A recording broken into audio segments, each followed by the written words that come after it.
Well, good evening, ladies and gentlemen, and welcome to the Tuesday, February 16th, 2016 City Council meeting. At this time, I will call the meeting to order, and we will have the Pledge of Allegiance.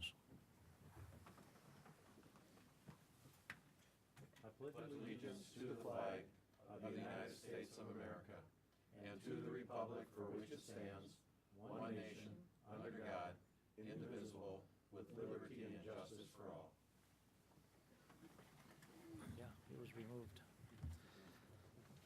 Shelley, you want to do roll call for us? I can. Albertson? Here. Bueller? Bueller. Danforth? Here. Manti? Here. Riefenberger absent. Roby is absent. Solom? Here. Thorson? Here. Tupper? Here. Billhauer? Here. Thank you. Okay, at this time, I'll look for a motion, a second, for discussion on approval of the consent agenda. Motion by Beth, second by Glenn. Any questions? Hearing none, I'll look for council action. All those in favor say aye. Aye. Opposed? Motion carried. Number 2, I will need the approval of the agenda, but I would like to add under 13A to add a signature for an easement for a permitted approach. Or tell me what you want then. I thought that's what you were asking. It's a For the mayor to sign it. it's a permanent it's an encroachment agreement. Oh, that's right. I got an easement. I'm sorry, encroachment agreement, and you're looking for the mayor's signature on that. Correct. So we need to put that on 13A. Okay, so I look for a motion on that. I have a motion. Motion by Randy, second by Mike. Any questions? Hearing none, I'll look for council action. All those in favor say aye. Opposed? Motion carried. Sorry about that, Stan. Number 3, application for a temporary location transfer and return of a retail on-sale liquor license owned by Zeus Incorporated, doing business as Second Street Station, as follows. Just a heads up, this is for the Cottington County Pro Pheasants. For the period of 4 p.m., February 19th, 2016 to 2 a.m., February 20th, 2016, from 15 2nd Street Southwest to 1910 West Kemp Avenue. At this time, I will open the public hearing if there's anyone here who wants to speak in favor of or against this. Hearing none, I'll close the public hearing. I'll look for a motion and a second for discussion. Motion by Bruce, second by Dan. Any questions? Hearing none, I'll look for council action. All those in favor say aye. Aye. Opposed? Motion carried. Now we got to transfer this back. So under B, it's for the period after 2:01 a.m., February 20th of 2016, from 1910 West Kemp Avenue to 15 2nd Street Southwest. At this time, I will open the public hearing if there's anyone that wants to speak in favor of or against this. Hearing none, I'll close the public hearing. I'll look for a motion and a second for discussion. Motion by, who was it down here on the right? Randy, second by Beth. Any questions? Hearing none, I'll look for council action. All those in favor say aye. Aye. Opposed? Motion carried. Number 4, second reading of ordinance number 1601, amending section 21.5402, which is in the Gateway Overlay District of the revised ordinance of the City of Watertown. At this time, I will open the public hearing if there's anyone who wants to speak in favor of or against this. Hearing none, I will close the public hearing. I'll look for a motion, a second for discussion. Motion by Mike, second by Bruce. Any questions on this? Mayor, I do have a question on it. When does this go to this committee? If you look at the procedure as to how is this in the earlier planning stages? Do they still have to submit a request like they would a variance? How is this handled? Where does it enter the process? Yeah, this will be early on in the process. What happens is that you have a company or somebody that comes to you with a conceptual plan. We will then look at the conceptual plan and see if it's something that fits in the gateway. If it doesn't, then it's going to have to go down to the planning and zoning or the variance to get that. And then it would come to the council if it's so needed. But it'll be very early in the process.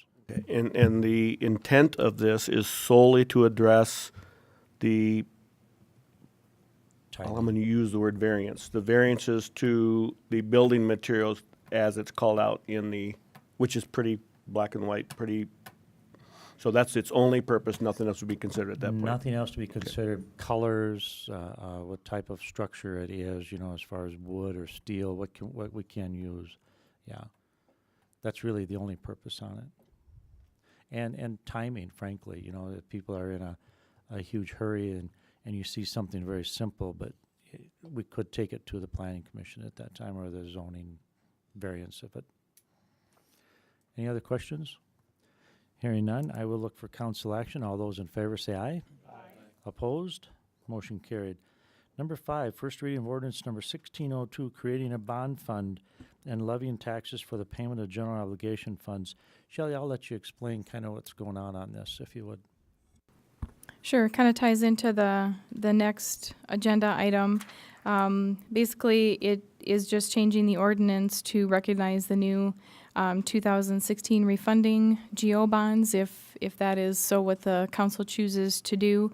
All the other language mirrors what we did in 2010, the last time we refunded. The bond fund has already been established. We already levy taxes at 105% of the principal and interest payments, so nothing else is changing. It just basically says that we're having a 2016 refunding bond.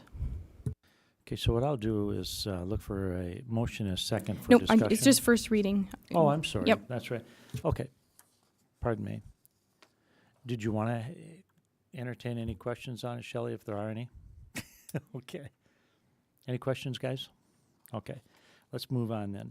Number 5, resolution number 1609 relating to the general obligation refunding bonds, series 2016, authorizing the issuance and making provisions for their payments. Again, Shelley, if you'll take this. This one we do need action on. Yes. Yep. Doherty contacted the mayor and I a couple weeks ago and just let us know where the markets were and what the potential savings to the city were. You guys have been given that. That's an estimated savings based on the current market conditions. Currently, the rates are anywhere from 2.35 to 3.35 on the bonds we have outstanding. The new rates would be 0.75%, at the highest 1.7%. So it decreases them significantly. The total savings, as you can see down there, is just about $193,000. That equates to a net present value benefit of 5.54%. When we're looking at these, anything over 3% of a net present value savings makes it worth the bonding costs. The savings outweighs the costs associated with that and can actually cut down how much you overall pay. One of the advantages, this is a GO bond, and so property taxes are used, so you levy property taxes. It's not sales tax, so just so everybody's aware of that. One advantage of the refunding is the ability to pay this off early. That's why all the savings is usually recognized at the tail end of this. And because you have to bond, you have to levy your taxes at 105%, there is just over $300,000 sitting in that bond fund in reserves that will be used to pay the last payment. With the decrease in that last payment, by the time this comes up, there should be enough to completely pay that off without having to levy any additional taxes for the 2023 payment of principal and interest. So that is a benefit to the taxpayers of having that paid off 1 year sooner. And just as a reminder for the council members that haven't been through this before, this is just an estimate.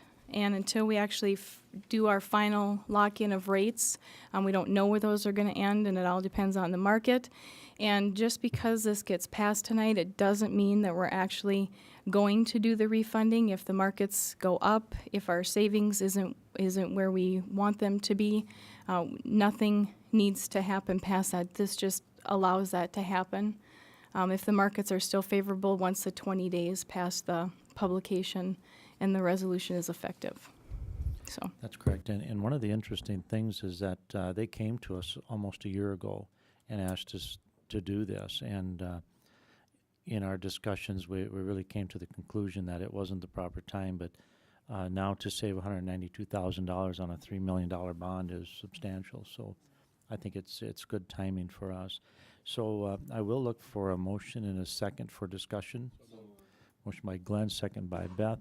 Yeah, are there any other questions you have for Shelley? Shelley, the 192,000 referenced, is that net of our costs? That's a bottom line to us, or is that the costs come from that 192?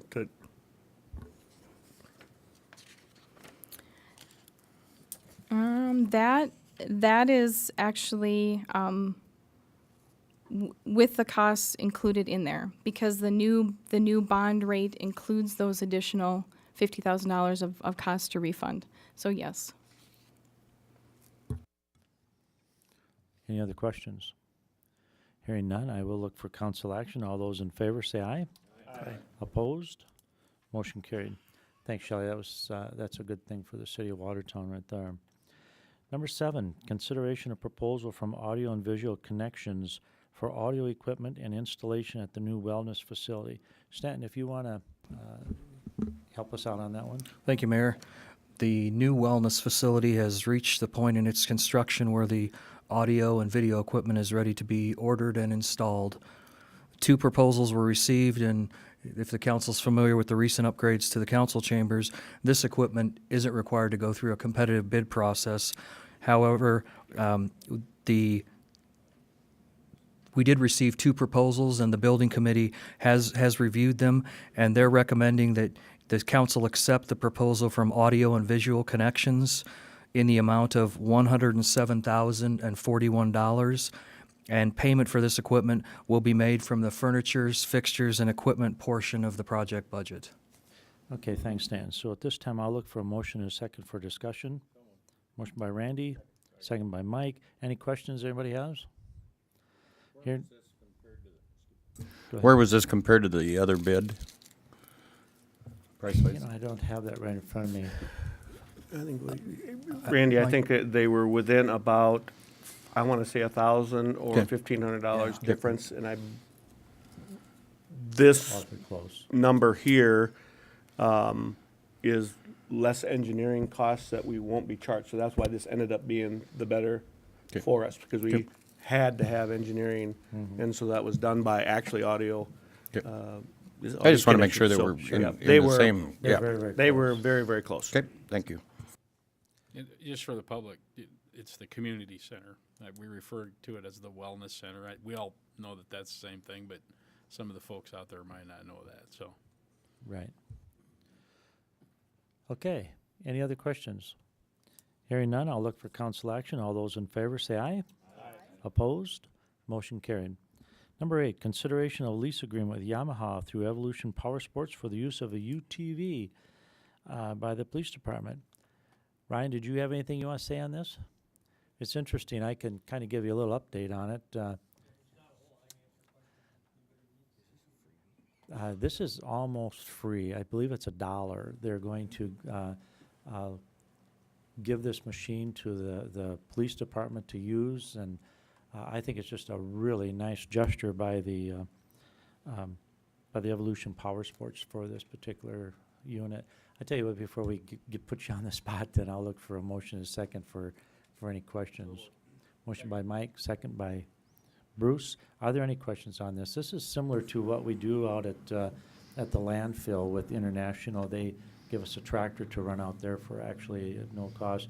We can use this pretty much any place if there's people, lost or something. They can do that, or just about anything. And Or just even traffic control during Yeah. an event. it's gonna be Yeah, very just nice. out of curiosity, do we still do the one with the motorcycle? Yes. Okay, I thought we did, so. Any questions?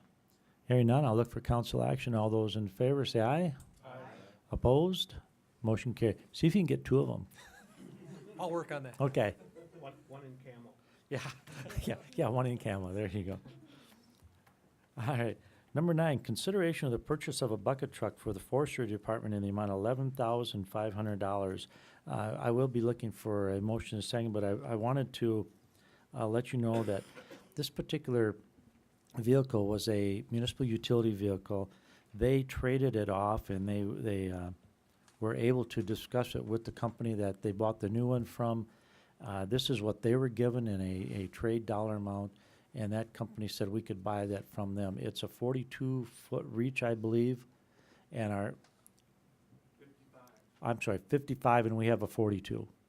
Okay, so this one actually will go up about, those 13 additional feet. One of the things that we're looking at is, like out to the golf course, we have numerous trees to take down out there that are very high, and we couldn't do it with the 42-footer. This should save us about $1,500 to $1,800 per tree when Junior's taking them down. So what I'll do is I will look for a motion and a second for discussion purposes. I got a motion by Dan, second by John. Also, the dollars will either come out of our fund balance or contingency balance, and I think that you need to make that decision for us tonight also. Any questions? So should we change that motion so that you guys, do you want to use it out of contingency or fund balance? What do you want to do? You okay back there? Is that a suggestion, Christian? What would you like done? Maybe you want to come on up here a minute. Come on. That's usually something I would do. I would change my motion then to take it out of contingency. Okay, so I have a motion that was changed by Dan that the dollars would be taken out of contingency, and John will second that. Any questions? Hearing none, I'll look for council action. All those in favor say aye. Aye. Opposed? Motion carried. Number 10, consideration of bids received for a fairway mower for the golf course. Jay, I need you to come up here and kind of talk about this a little bit.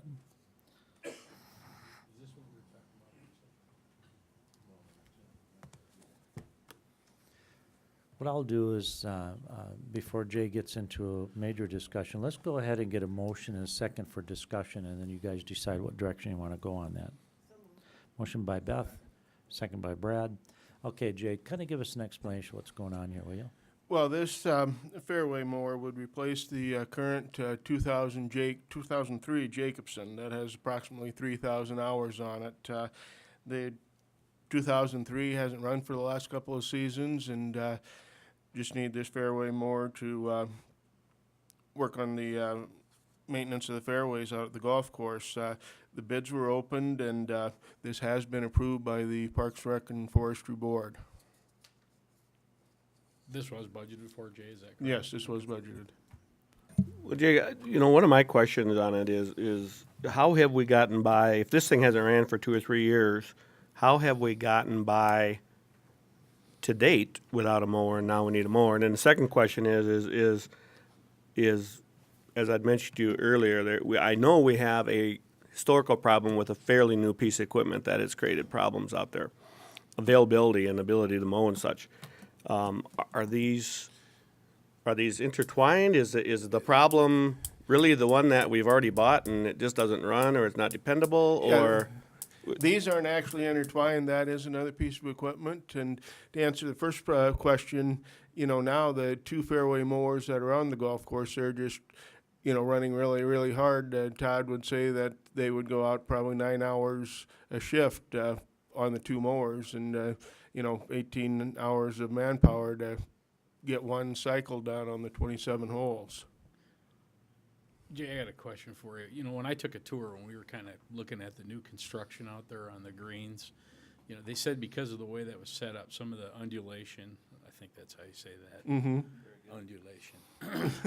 They said that the mowers that we had weren't very conducive to mowing the way that was set up.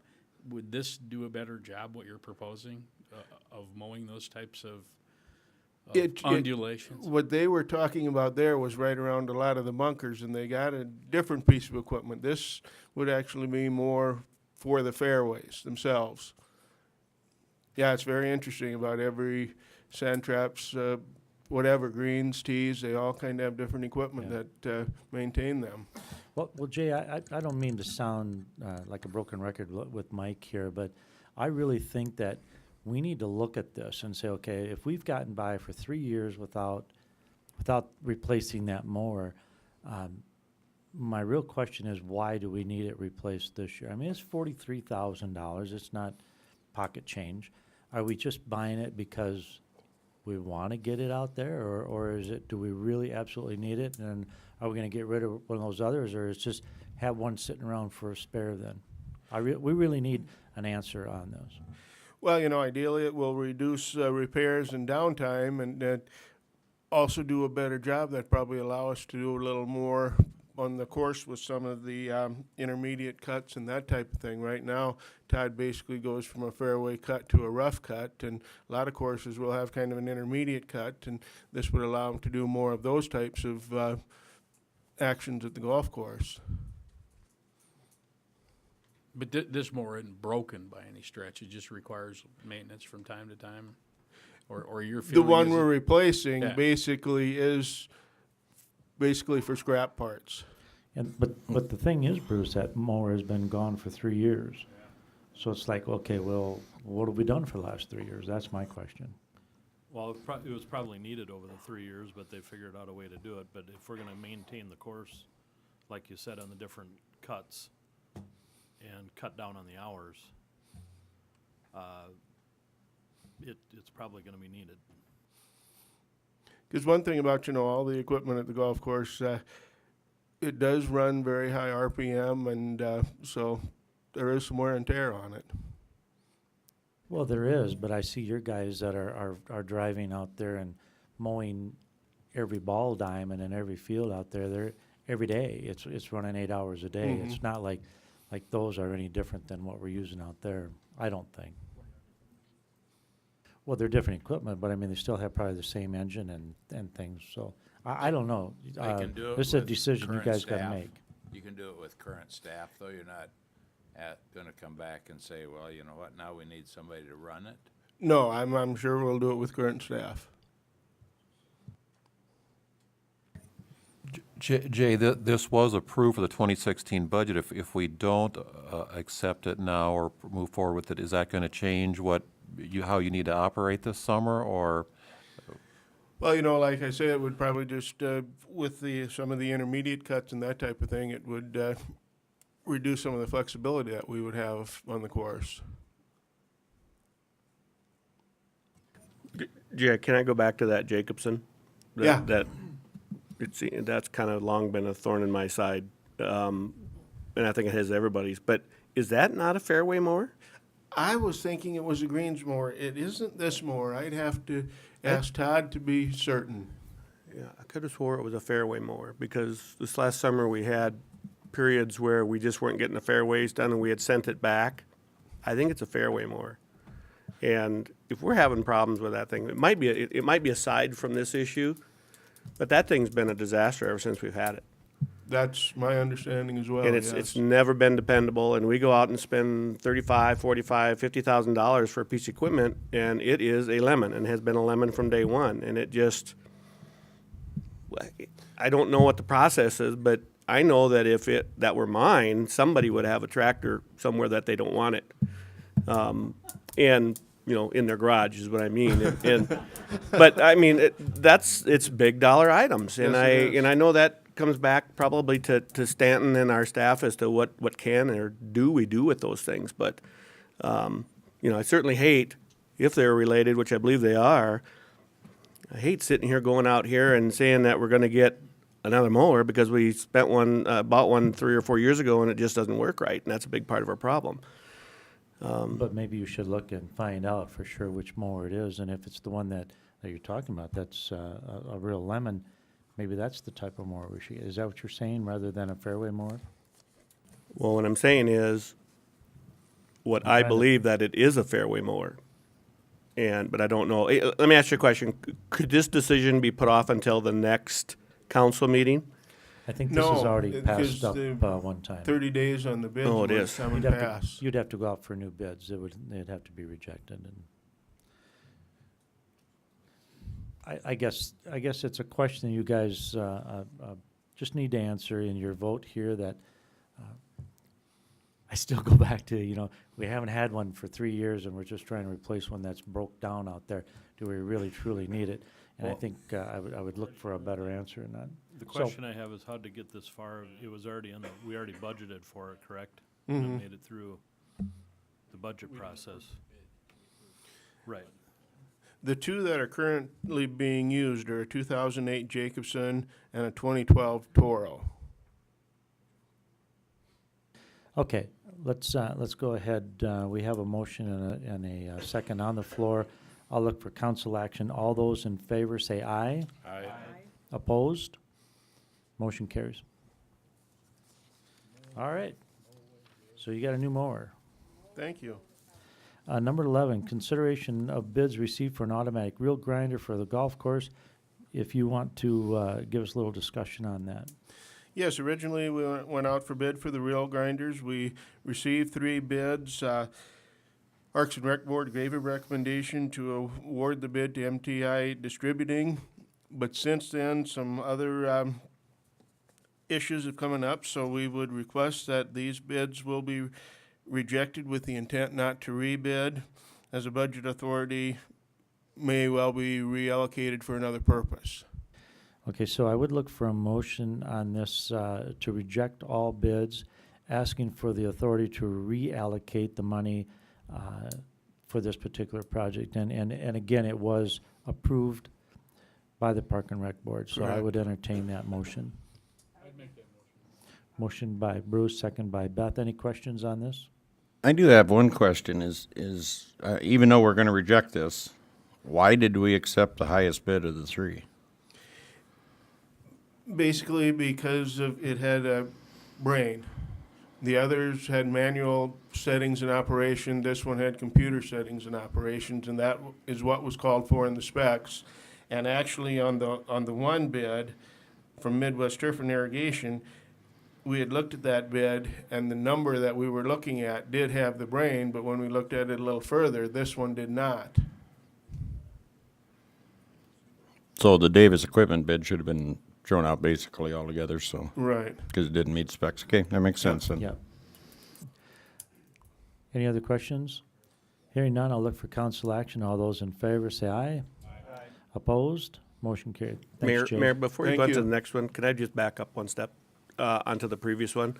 Jay, the $1,500 trade-in on that, is that the old one that's sitting that hasn't been used? Yeah, Okay, all right. the 2003. That's what I was asking earlier when Jay and I had the conversation. I said, well, gosh, should we give that to another golf course nearby in a small city or something? And I think your comment is that you couldn't get parts for it. You can't get parts. And, Right. and you also told me that they tried to get aftermarket parts on it. You couldn't find those either, if I'm not mistaken. And some Or of the they didn't ones work that right. were found didn't fit exactly perfectly, so you gotta shim them up, and then things bend and kinda makes a mess out of it. I think the way Rob can use a welder back there, he could probably use that. Okay. Think, Rob? Hey, Jay, can I ask a Put it on question the for you? roundabout. I got a question for you. This reel grinder, do they have one of these at the country club now? No, Is that something we would consider co-oping with those folks maybe in the future? we actually do sharpen some of their blades, and then they pay us back for the sharpening.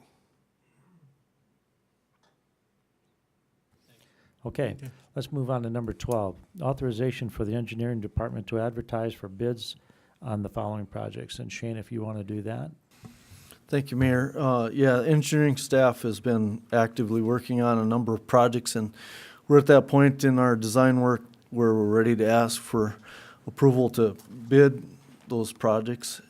And they include the Uptown Alley reconstruction project, the Cook Complex Extension parking lot, our annual seal coat and mill and overlay project, and another project we're adding to that list, or that style of work, is we're going to pursue micro sealing or micro surfacing as a new item that we're going to try. And then the 2016 street improvement project, which includes that 12th Avenue and 15th Street southeast. Right, and I love the microsurfacing process, to see if that would work. I know that there's other cities that have been using it. And Rob, do you want to kind of explain it? Come on up here. And now, do you want to do these as a one vote, or do you guys got any questions on any of them? Because we could do them separately if you'd like. It's That's entirely up it. to you guys. That's at your discretion. Okay, so let's do this. Let's go ahead and get a motion in a second So for moved. approval of all four. Motion by moved. Randy, second by Mike. Now, any questions? And let's ask you about that microservicing. Yeah, the microsurfacing actually is something that Sioux Falls and some of the surrounding communities have been doing since '08. So they've put in, I guess they've put a lot of dollars towards this, and it sounds like they believe that this is as good or better than chip sealing. It actually holds better when they're blading their streets. The stuff doesn't come up as easy as chip seal does. With these heavy road graders and stuff, they tend to scrape off a lot of the chip seal throughout the winter. So we did get some plans and specs from Sioux Falls to kind of base some of our stuff off of for this season. So Shane and the engineering. But one of the nice department's things, been if I'm not mistaken, is where you don't use that granite out there, which is just tearing apart your snow plows. You use this, you don't have to use that. Is that correct? The aggregate's mixed in with this material, and it's more solid. It's got some type of cement mix in it too that hardens better, and it's fast setting. It doesn't. You're able to drive on it fairly soon. So, it's just a better material that doesn't peel up. After this is down, do you have to come back and sweep it up again, or is this? No, this is down, it's done. You can drive on it and no cleanup afterwards, so put your striping down and go. But it is a touch more expensive than chip seal. It's, I think we figured roughly around $2 a square yard. Is that what we? About 2.25 is the average of the communities that are doing it. We're looking at, we've guesstimated we want to do a 20,000 square yard project as a test run, which is a pretty decent sized project. We're going to also pick a fairly heavily traveled street to see how it holds up under our traffic patterns. So we're working together to pick the best street for that. Yeah. So we're gonna put in a good test run. Yeah, What, but wouldn't you, the material costs more and things like that, but would there be a savings because you don't have to go back over it again and pick up or was that all factored in? But I mean, you have to go out twice, right? With the chip sealing, you have to go back out afterwards and. We do go out afterwards with our brooms, and we broom it up, and then we stockpile that at the street department. But that's been part of the discussion too, is if it's worth reusing that material without washing it. We do screen that material when we reuse some of that the following Right, season. but I so. mean, if this stuff doesn't, even though it's more expensive, if it doesn't require more manpower to go out and redo it, maybe it's Right. not as expensive as we think it is. Right, there is definitely a savings there, because when we go back and broom that stuff up, we'll put 2 brooms on it and generally 1 to 2 truck drivers, because we're filling trucks that fast with the brooms, so. How about crack sealing? Does this take care of the crack sealing also? You still have to crack seal. Generally, from the sound of it, Sioux Falls goes ahead and crack seals the streets. They're gonna microsurface a year prior. So they do that, and so there is still crack sealing that has to be done. Is this a process that we hire done, or is this a process that we do? No, we hire it done. And is that different than the people we're using today, or is that something that they do? Right, it sounds like it's different companies. I don't know if these companies actually do chip sealing too, or if this is just what they specialize in, but some of the communities that have this, I think there's a company out of St. Cloud is probably one of the closest ones. There's some places quite far away, so mobilization would be one of the bigger expenses, I'm assuming, with that, getting them up to Watertown, so. Our goal is to coordinate our project with the ones around the Sioux Falls area. So hopefully we would get a little bit of a break on the mobilization cost to kind of incorporate our work at the same time frame as the other cities. So we're looking at minimizing that impact on the project as well. So this is gonna free up our sweepers to be able to hit regular streets more often and just Absolutely. generally keep the regular streets cleaner. It will. It's, and like Shane was saying, this year, the roughly 20,000 square yards, it's not a huge area that would take, like weeks to clean up, but we'd probably have, a couple days of cleanup, I suppose, on the size of area we're looking at. So, but yeah, it would free up some brooming. Yeah, if we moved it to that's what we do, it would free up a lot more Absolutely. than. Yep, absolutely. Probably nothing tougher on your brooms than cleaning that up also. Yeah. Yeah, we go through a lot of broom cores, Yeah. cleaning up, chip seal. So definitely the other advantage to this too is with this microsurfacing, it's not as hard on cutting edges for the blades. So you don't, we'll go through, on a day of blading, some of our blades will go through 3 sets at $200+ a set. So Well, yeah, I know my kids would be able to ride their bike easier on it, it Yeah. sounds like. less skin knees. Okay, any other questions for Rob or Shane on any of this? Yeah, which alley is that? Which alley project? It's actually in the block straight west of here. The T, we call it the T alley, or Bar Street, whichever frame of reference you want to use. It's bound by Kemp, Broadway, Maple, and First Avenue. Shane, I know original talk was to do some of those, like the Compesca lot and some of the other parking lots. Is that included in that, or? Yes, we're gonna do that project in various schedules, so that depending on how the bids come in, we can whittle some of them out of the schedule if they come in too high Okay. or so forth. So we're adding flexibility to that. And then also the Cook Complex, just so you know, that's a joint effort by the county and city, which is a real positive for us. Any other questions? Hearing none, I will look for council action. All those in favor say aye. Opposed? Motion carries. Number 13, consideration of change order number 1 to the contract with Industrial Process Technology for the wastewater UV disinfection improvement project, increasing the contract amount by $2,499.26. And Shane, if you want to handle that. Yes, thank you, Mayor. On the UV disinfection improvement project, early on, there was a item or an issue that was identified. The Trojan equipment supplier needed a 6-inch conduit, and the plans only called for a 4-inch conduit. So the $2,000 amount of the change order is to increase all of the size of the conduits that would supply power to the project. And then the second item that was identified in the amount of $499.26 is that they needed to put in a second temporary electric panel to keep the equipment running out there while they put in the new permanent panel. So that was just identified as a kind of a logistics type issue that, we needed to keep a portion of the equipment working while the other portion is down. So that both of those were reviewed by our consulting engineering firm and recommended for approval. So we're bringing this to you for consideration. Okay, so what I'll do is I'll look for a motion and a second for discussion. Motion by Bruce, second by John. Bruce, still got this stupid lip that's kind of bugging me once in a while. So I got a motion by Bruce, second by John. Any questions? Hearing none, I'll look for council action. No thanks. All those in favor say aye.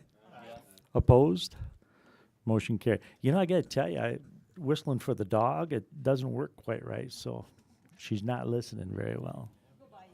Yeah, I got to buy a whistle. All right, number 13A. This is the one that we added on there for the encroachment. And Stanton, if you want to help us out on that, and then how you want the motion to read. Thank you, Mayor. This is a bit of housekeeping, and pun intended, but in 1995, a building permit was issued for a detached garage in the 1300 block of North Maple, and the owner of that property has recently decided to sell, and a survey has revealed that garage encroaches 3.5 feet into the alley. The garage has been there for 21 years and has never been a problem for snow removal or traffic, but the buyer and their lender want an assurance that the city isn't going to make them remove it after they close the sale. So I've prepared a permitted encroachment agreement similar to the one the city's has used in the past that would allow the garage to remain and be maintained with the understanding that if it's ever rebuilt, the owner would have to apply for a building permit at that time. The buyer, the title company, and the lender are all satisfied that this agreement will allow closing to occur, and I recommend you authorize the mayor to sign the permitted encroachment agreement so it can be recorded and that closing can occur. Okay, so I'm gonna look for a motion, a second on this, So moved. on his motions. I got by Randy and Dan. Any questions on this, you guys? Stan, when this came up at the planning commission meeting a couple of weeks ago, there was some concern that it wouldn't pass muster with the lending institution. I mean, apparently that's not the case any longer. Yeah, the mayor and me and Shane met with the seller and the surveyor as well as the title company and the lender over the past couple days, and I shared with them a copy of the permitted encroachment agreement that's before you tonight, and they got back to me finally today and said that everybody's reviewed it, underwriting, the lenders, and that if the mayor's authorized to sign it, this will get the property to sell. Any other questions? Hearing none, I'll look for council action. All those in favor say aye. Aye. Opposed? Motion carried. Any old business? I did want to make a couple comments. There was a letter to the editor the other day in the paper, and I just wanted to be clear on some of these points that are put in here. One is people worried about a retaliation by the city council. I would say that's way off base. I don't know how this person used to work on the city council. Maybe back in '97 they had that issue, but not anymore. It bothers me that you guys put in so much time and so much energy for what you do, and then you get that. So I'm going to open that up for discussion. Anybody has a comment on that letter, you're sure welcome to do it.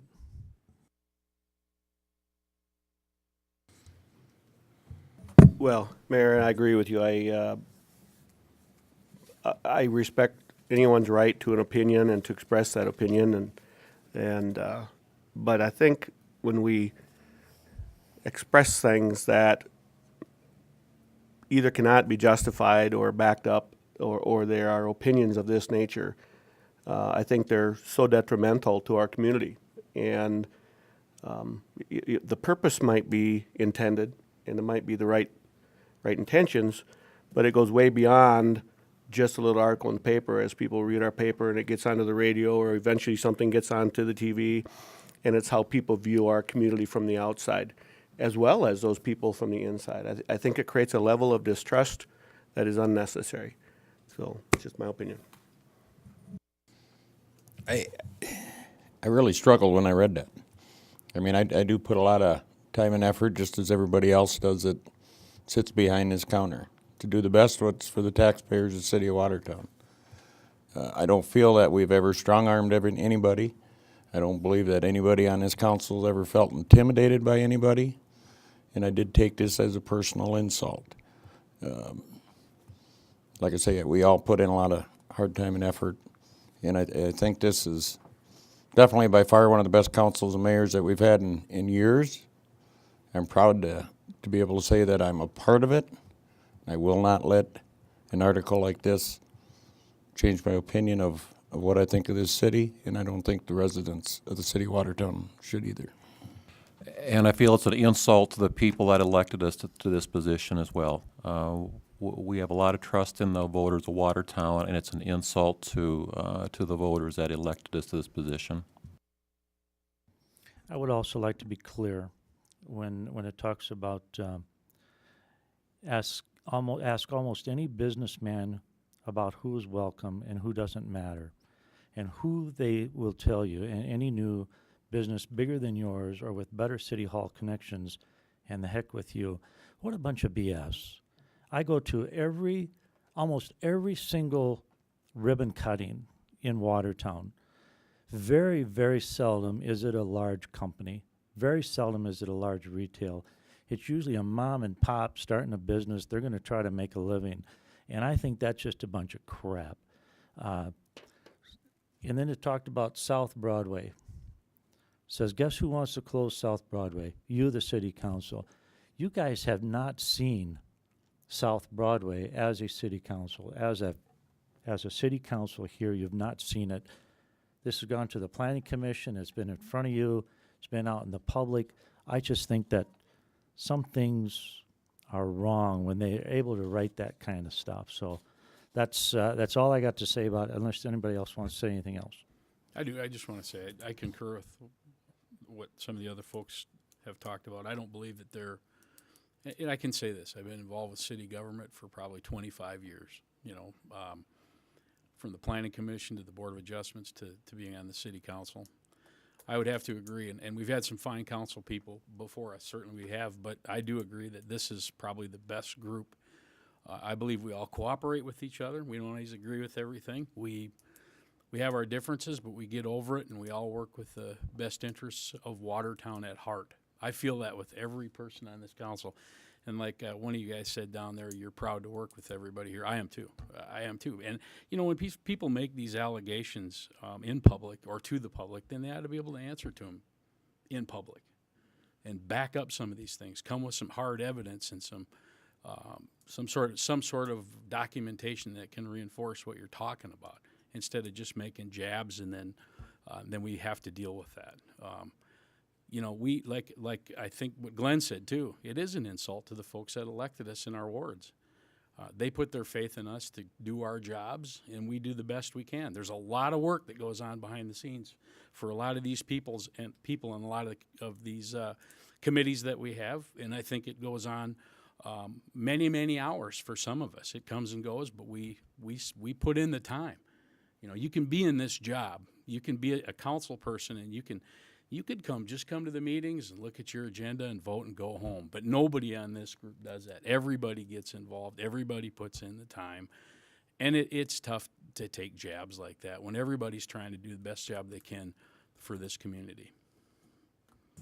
But on the other hand of that, before we're done with this, I don't want this to be detrimental to people being able to feel like they can speak in public. I mean, because it is open government. I just want them to be able to, when they have the gall to accuse us of intimidating business people, or what this is going to do or what that is going to do, just like Bruce said, back it up with something, come to us with some information. Hey, we're all willing to listen. Before you strike us with the hammer, make sure you got some documentation to go along with it. I still want people to feel comfortable that they can voice their opinion. Absolutely. And my door is always open.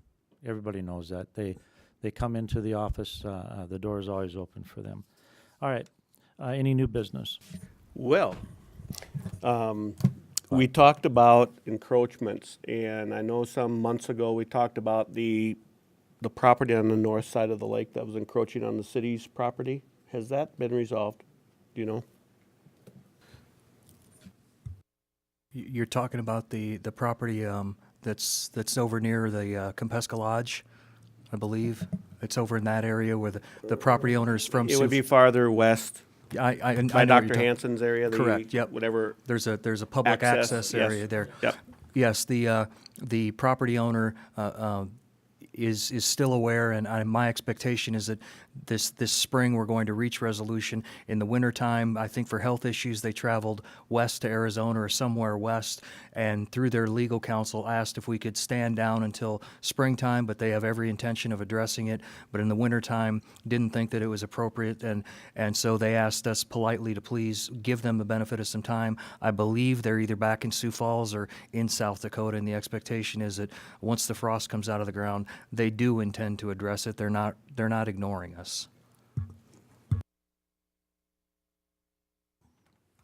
Any liaison member reports?